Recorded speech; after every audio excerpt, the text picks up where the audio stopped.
आकाशवाणी रांची से प्रस्तुत है प्रादेशिक समाचार।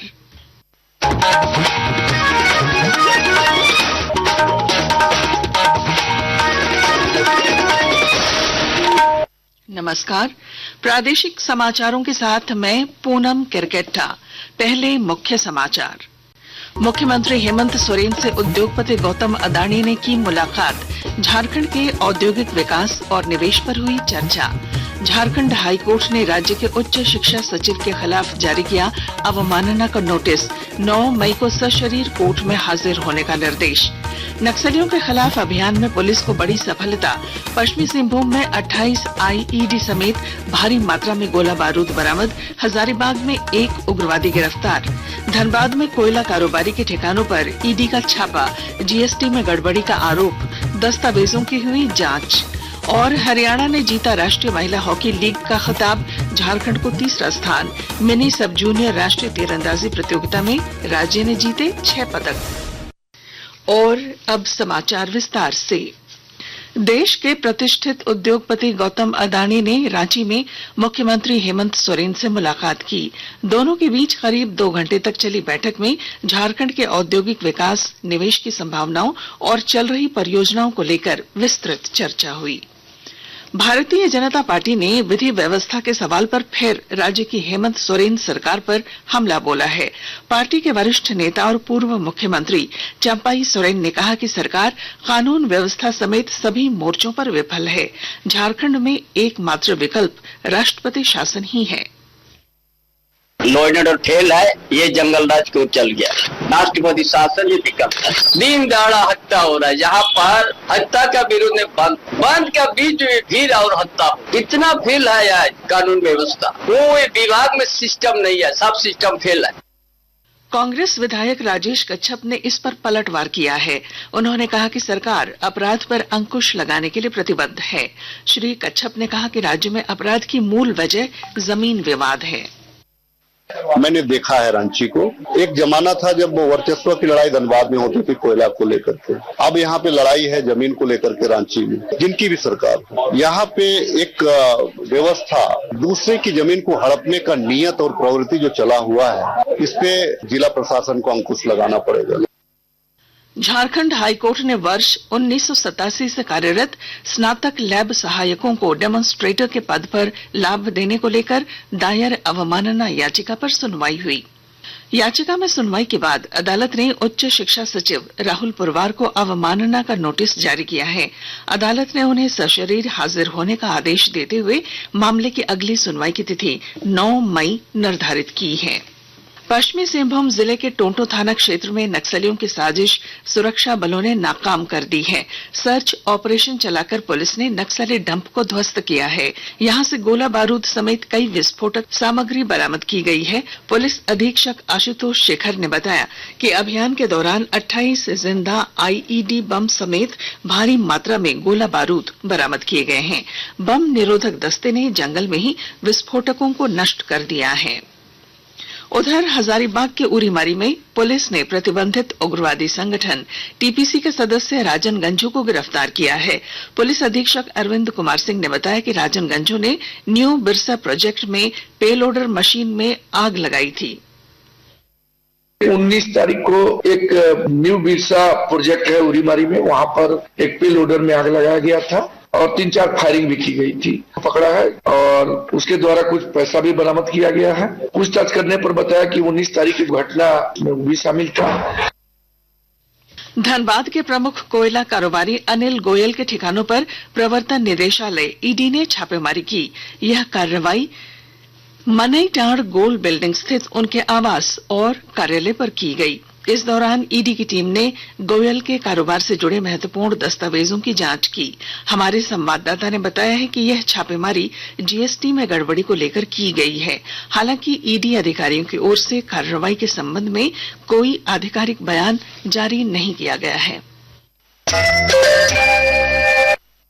आकाशवाणी के ताजा तरीन समाचारों के लिए आप हमारी वेबसाइट newsonair.gov.in पर लॉग ऑन कर सकते हैं।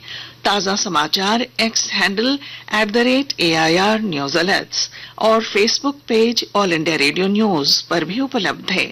आप प्रादेशिक समाचार एकांश के एक्स हैंडल @AIR न्यूज _ और Facebook page Akashvani news Ranchi, Instagram page तथा YouTube channel AIR news Ranchi पर भी हमारे बुलेटिन सुन सकते हैं।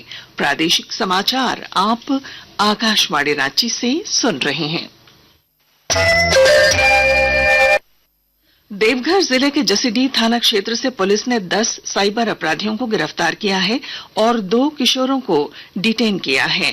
गिरफ्तार अपराधियों के पास से 16 मोबाइल फोन और 15 सिम कार्ड समेत कई आपत्तिजनक चीजें बरामद की गई हैं।